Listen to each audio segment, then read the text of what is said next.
कुण्डलं शुभ्रनेत्रं विशालं प्रसन्नाननं नीलकण्ठं दयालं मृगाधीशचर्माम्बरं मुण्डमालं प्रियशङ्करं सर्वनाथं भजामि।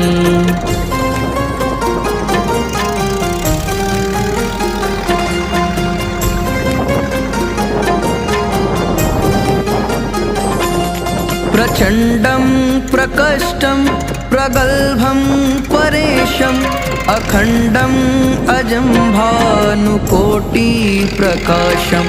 त्रयशूलनिर्मूलनं शूलपाणिं भजेऽहं भवानी पतिं भावगम्यम्।